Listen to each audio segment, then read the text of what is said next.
Hello, great people. After promising Nigerians renewed hope but putting them in a state of hopelessness, destitution, and poverty, President Bola Tinubu has chosen to compensate his failure in a critical sector of the Nigerian economy with over 10 billion naira. In a moment, I'll play you a video of the president making a promise to Nigerians when he was seeking the mandate of Nigerians, but rather than perform as promised, he has chosen to compensate his failure with over 10 billion naira. This is coming at a time when the president just returned from what people are calling a medical tourism in France and an holiday in the United Kingdom. This is also coming at a time where the president has been living a life of luxury when Nigerians are languishing in anguish. Don't forget that the president bought a jet for himself, he bought a Escalade for himself, and the Nigerian vice president also got a luxury home for himself. We will watch the video, then when we come back, we'll be dissecting the associated issues. But let us first hear the promise of Nigerian president, and I leave you to judge him whether he has performed or not. Then we'll come back for some great discussion. Let's watch this video.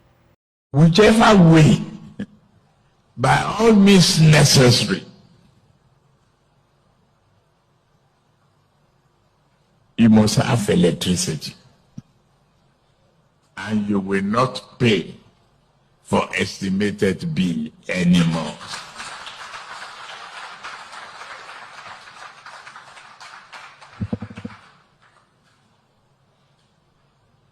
A promise made will be a promise kept.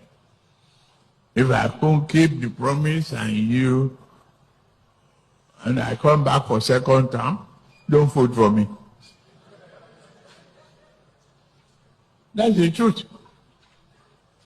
There you have it. You just watch a video of the president when he was campaigning for the job and he was promising Nigerians constant electricity. Don't forget that when Bola Tinubu made this promise, there was no gun that was pointed to his head at that point in time. He didn't make the statement under duress. And also, don't forget that Bola Tinubu was part of the APC government. He was the acclaimed national leader of the party. So that means that he knows what is wrong with the Nigerian electricity sector, and he has assessed it as a presidential candidate, and he believes he has the magic wand to kind of like turn the fortune of Nigerian electricity around positively to the benefit of Nigerians. But then, what has Bola Tinubu done? Just as he has failed in other helpful promises, the helpful promises that he has made to Nigerians, just as he has failed still on electricity, he has also failed because government has increased the tariff of electricity that is not affordable. Still, despite not being affordable, the same electricity is not available to Nigerians. So you can see the way Nigerian politicians, the way they treat Nigerian citizens, the way they make false promises, the way they kind of like shy away from the promises that they made to Nigerians. And it is sad that the unhelpful promises that Bola Tinubu made, he has fulfilled them. The helpful promises, he has not fulfilled them, but the unhelpful ones, he has fulfilled them. And one of such is that when he was campaigning at that time, he said, oh, he will reduce the tax net, it will increase the tax net, apologies, it will reduce the purchasing power. Bola Tinubu has fulfilled that unhelpful promise. He has increased the tax net, the purchasing power of Nigerians have reduced.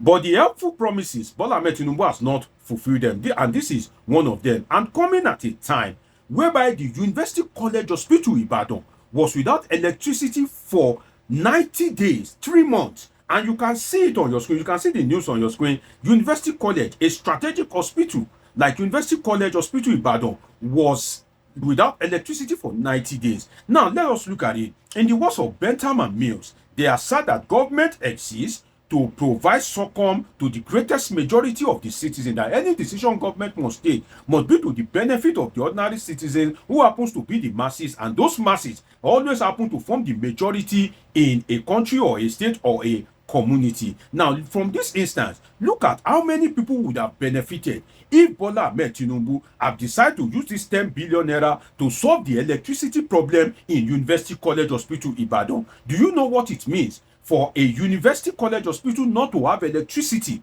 for over 90 days? 90 days, 3 months, there was no electricity in an hospital. The students that are attached to that university college, they had to protest on the 82nd day, and I believe you can see it on your screen right now. So despite the fact that there was a strategic hospital in Yoruba land, because some people are accusing Bola Tinubu of tribalism. And I've said that Bola Ahmed Tinubu is not about tribalism. He is a class-oriented guy. The problem is that the people in his class, just fortunately or otherwise, happen to be Yoruba people. Bola Ahmed Tinubu is running a class race, not an ethnic race. But unfortunately, majority in that particular class happens to be Yoruba people. So people are tagging it as an ethnic race, not knowing that it is a class race. Because look at this now. As a Yoruba man, why can't you provide electricity in University College Hospital Ibadan? So you fail to provide electricity in University College, something that would have helped people. Look at how many people who have, malaria, cancer, different kind of ailment. People that want to go and see their gynecologists, people that are in labor, different sections in the hospital. You cannot use the 10 billion naira to provide electricity for University College Ibadan. You cannot use it to provide electricity for Nigerian universities, pick maybe 2 or 3 universities and use it to provide electricity for them, so that this electricity project will be able to inspire research, will be able to make life convenient for the students, and to be able to conduct credible research with government itself. If the government of Nigeria is a credible government, will benefit from such scientific research. Apart from that, the president has not seen any other place that needs electricity. He chooses to provide it for his own comfort. And I pity Nigerians, because this is a regular pattern from the president. He will be the one to go and buy private jet for himself. He doesn't want to die. He doesn't want to repair the existing jet. He will be the one that said, oh, he is going now, any little thing, he is going to France. From there, he will go to UK. This is the same president that bought Escalate for himself at a time where you are saying there's no money. The question is, what is wrong with the car that Buhari was using? Are they not okay? Are they not of modern standard? Are they not fashionable enough? Did the engine knock? You choose to buy Escalate for yourself. So you can see the pattern of political greed. You can see the pattern of self-centeredness in the action of the president. And I pity Nigerians, some of you that support bad things.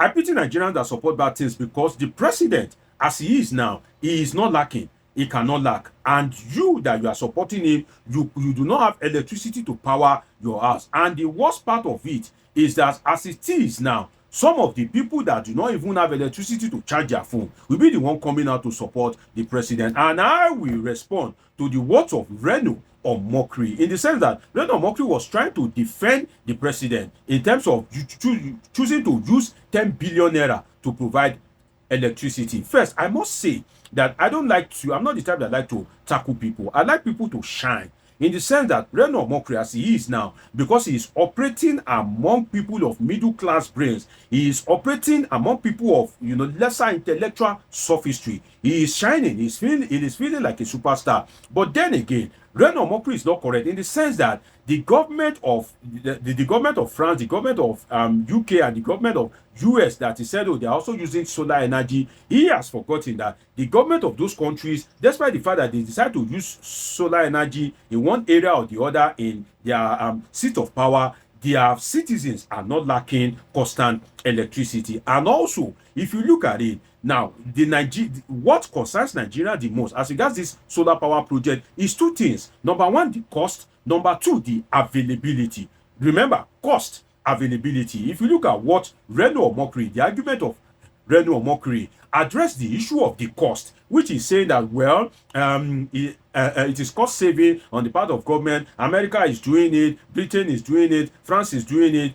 But then again, he will not say the things that France is doing that Nigerian government under Bola Ahmed Tinubu is not doing. Are the president of France, the president of UK going to receive treatment in another country? But he will not say that one. But when it comes to solar, he will say, oh, other countries are also doing it. Now, he addressed the issue of cost, and he tried in his usual way to kind of like justify the action of government. But then he didn't address the aspect of availability, in the sense that you have defended the government, but you have not talked about what the government is doing or what the government can do to make electricity available to Nigerians. And I just laugh, in the sense that Reno is just shining because he is dealing with people of average or less intelligence than he is. But most times when I read his reply, the way he kind of like defend the government vigorously, instantly, I kind of like point out holes in some of his argument, because on this particular instance, I believe that the government is being greedy. Why think of only yourself? And also, if you look at the cost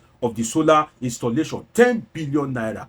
Look at that, 10 billion naira. Why is government project always expensive? And some of you will say, oh, keep quiet. Well, I can tell you that to the glory of God, even if I'm in Nigeria, I can provide 24 hours electricity for myself. But the way Nigerians are so disoriented that some people that cannot provide electricity for themselves, that are sleeping inside it, that mosquitoes are biting daily, I'll be one that will say, oh, keep quiet. What concerns you? Well, what does it cost people to really keep quiet and make you continue to suffer? But then again, the patriotic spirit in us cannot stop us from speaking when government does the wrong thing. Nobody is against the government. If Bola Tinubu does something right, of course, Nigerians, including me, we applaud it. But for you to promise Nigerians electricity, and we have the video, but then you have failed to give that electricity to Nigerians, you have increased the tariff, and also Nigerians still do not have that electricity, and you have decided to spend 10 billion naira just to provide it for yourself at a time when Nigerian hospitals do not have electricity, when Nigerians learning institutions do not have electricity. What can we point to that? It is greed, it is self-centeredness, it is what it is, and that is the truth. And the truth is that government should always try to prioritize the interests of the citizens at all times. And if Nigerians are to go by the words of the president,